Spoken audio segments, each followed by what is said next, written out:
October 1, up at 5:30 and immensely cheered to see a blue sky, although I didn't begin to feel normally warm until about noon. Bully and biscuit for breakfast as a change from the biscuit and bully of the preceding days.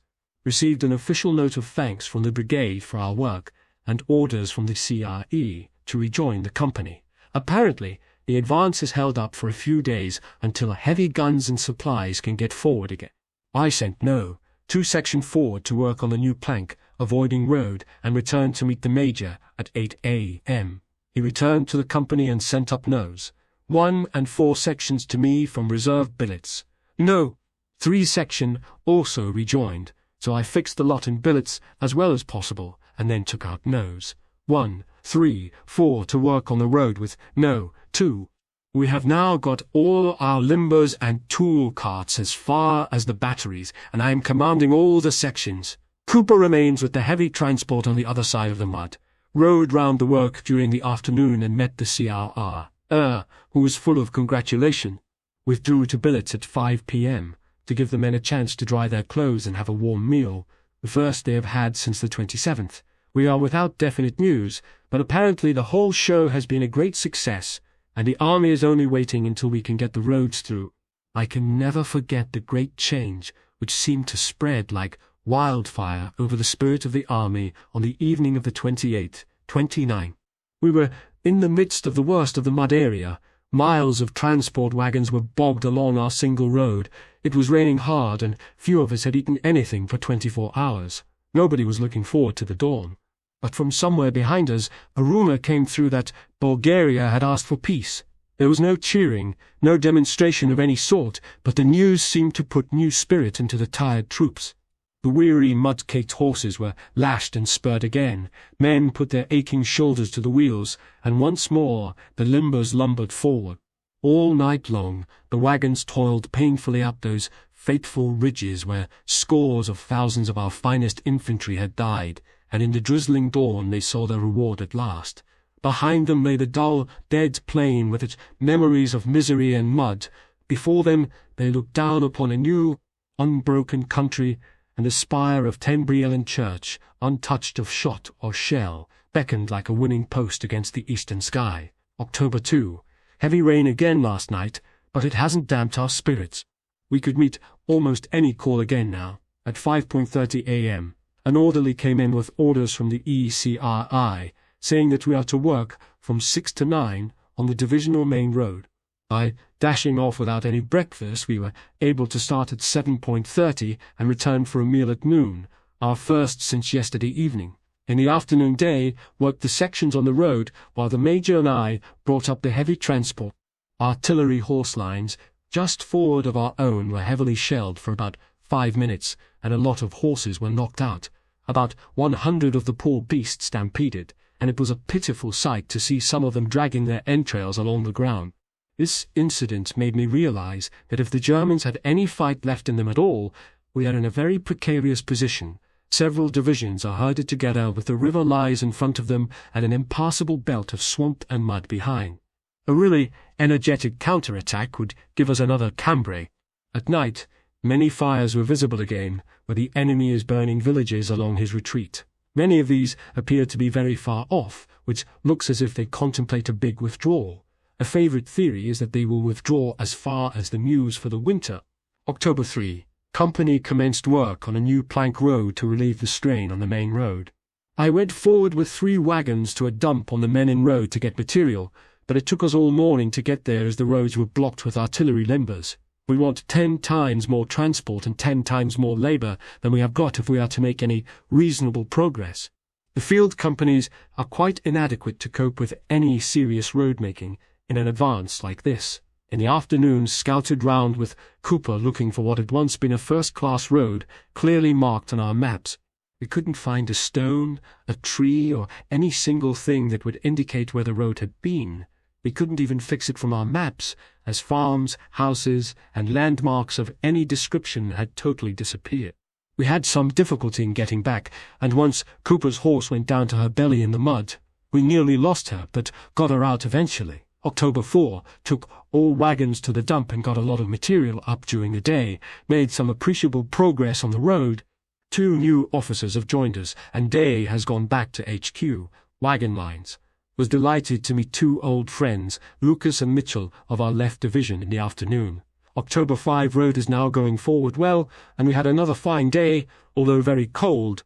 Things seem to be sorting themselves out after the last advance, and we should soon be ready to try again. October 6, orders from the KIA, that we shall probably move again tomorrow, and all ranks are to have as much rest as possible. Worked all morning on the road and packed pontoons, etc. during the afternoon. October 7, 2 sections moved at 7 a.m. to work again on the avoiding road, and 2 sections moved across country towards the Menin road at 9 a.m. I took the transport across in front of Ypres and picked up Cooper with the pontoons in the afternoon.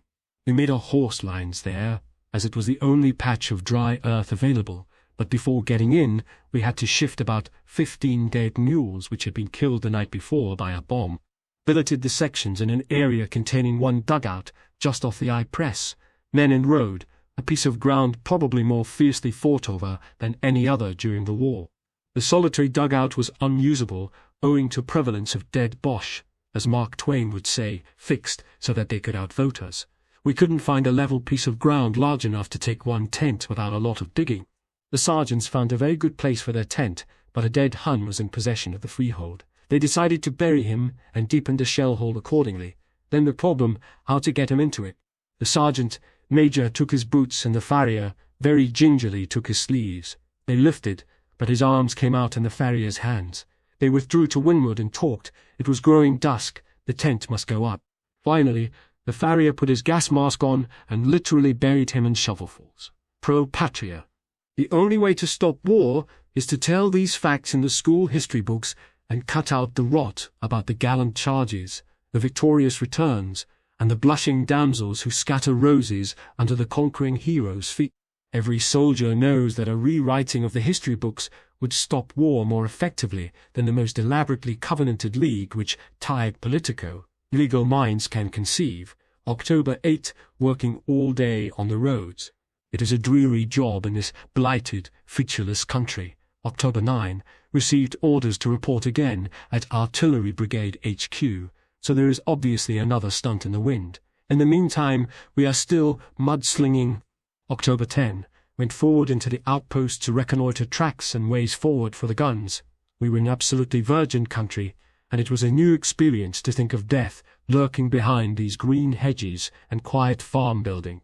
At night, took the section up and did a lot of work, filled in several ditches, cleared a ride through a wood and chopped down several trees with which we made a small bridge, took the floor out of the farm kitchen to cover it with.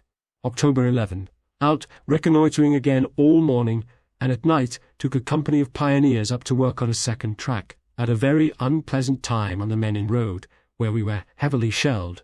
Some artillery transport suffered badly, but we got through without casualties. The weather continues fine, and everything points to another show about the 15th. The Huns have put up a lot of wire, but the field guns have been shooting this down steadily for 3 days now, and the heavies are coming into position. This morning when I was up, our shells were falling dead in the belts of wire and cutting broad lanes through it. Sent in 2 recommendations for military medals for work in the last show. Mounted Corporal, for great gallantry and devotion to duty in bringing up transport and supplies under heavy shell, fire, and at great personal risk. His action greatly contributed to the success of the section in its work of helping forward the guns. A sapper, for conspicuous gallantry and devotion to duty when repairing a bridge under heavy shell, fire for the advance of the artillery. He set a fine example to his comrades and persevered with his work until it was completed, regardless of great personal danger. It was hard to write the above, knowing that every man equally deserves those medals. The whole institution of awards ought to be abolished, except, perhaps, the V.C. October 12. Skipper returned from leave. Company still carrying on with roads. No, 2 section out with me all night widening a bridge. It was a miserable night with heavy rain and howling wind, but the men worked cheerfully and a lot of work was done. So far as we are concerned, all is now ready for the next attack. October 13. The attack is to start early on the morning of the 14th, and will be general along the army front. The company received orders to move forward today, but I had to go on to Brigade before they started or before I knew exactly where they were going. I left Brigade shortly after dusk and returned to find 2 companies of pioneers who were detailed to work under me. Moreover, I knew they were somewhere in the morass near the Menin Road, but I blundered about for 2 hours before I found them. It required all my willpower to keep me going, and when finally I saw their tents, I was in the last stages of exhaustion. Several times I must have been very near to them, but it was impossible to see more than 20 yards, and I had passed away again, going round and round in circles. I was so weak towards the end that I used to lie still in the mud for several minutes every time I fell, aching in every muscle and wondering how many more times I could fall without dropping off to sleep. It was after 1 a.m. when I left the pioneers, and there was a 4-mile walk to where I thought the company would be. I wandered from battery to battery asking for news of them, but no one could tell me where they were. It was absolutely vital that I should find them before dawn, but at last my legs failed completely and I collapsed in the middle of the road. I crawled into a hole in the bank, but, tired as I was, couldn't sleep because of the cold. I was tormented with fears as to what would happen in the morning, as I was the only officer who knew the gun tracks, and almost everything depended on the clearing of those. October 14, dawn came at last, cold, clear, and very beautiful, and at 5:35 the barrage came to spoil it. I set off towards the batteries in the hope of picking the men up there, and found the pioneers. I gave them work to go on with, and turned to try to find my own fellows. The din from our own guns was terrific, and the German retaliation seemed unusually heavy. The hard, persistent rattle of machine gun fire in front seemed to indicate that we had stuck, and a lot of wounded seemed to be coming back. Some shells exploded very near me, and I dropped into a ditch. I was cold, hungry, and tired, and at that moment would have sold my soul to have been out of it all. Above me, the sky was serenely blue and peaceful, but eastwards it was shot with balls of multicolored smoke, just as if an invisible artist were dabbing splotches of color onto a blue canvas. Why should I walk into that blazing inferno and die on a morning like this? These thoughts were actually in my mind when I saw Cooper coming down the road with the section. They thought I had been killed. I shall always remember standing there in the road and chewing ravenously at a hunk of bully which I held in my muddy fingers. It was my first meal for 17 hours, and I never enjoyed one better. Then we went forward, and I began to get hold of myself again as the work engaged my attention. I shall never forget one sight. A big Highlander, with the lower part of his face blown off, walking down the railway with a prisoner in front of him, his right hand on the back of the German's neck, and his left hand holding his face together with the blood pouring through his fingers. Men coming back say the Huns stuck hard at first, but we are going well forward now. Today's program was roughly as follows. The Army Corps is to form bridgeheads across the River Lies for a defensive flank. 1 RE Company takes all the divisional pontoons and stands by to bridge when the infantry get to the river. One section of this to dash forward with Lewis guns and try to prevent destruction of existing bridges. The 2nd Company and 2 of our own sections are working on roads with special instructions to search for and destroy landmines. One of our remaining sections reporting on German dumps and generally gathering information, and the last section arranging temporary water supplies. We went forward very well during the morning, as there was practically no shell fire after the first 2 hours. The losses seemed to have been fairly heavy in forcing the first trenches, and there were a lot of bodies lying crumpled up among the German wire. All that we saw were the veriest youngsters, and they looked so out of place lying there dead in the green fields on this beautiful autumn morning. Shortly after noon, we arrived at a large farm and found ourselves mixed up with the front-line infantry, who were held up. We lay behind a hedge and got a few shots into a feeble German counter-attack, and after this the line went forward again. We remained at the farm, and about 2 o'clock were heavily shelled by German field guns.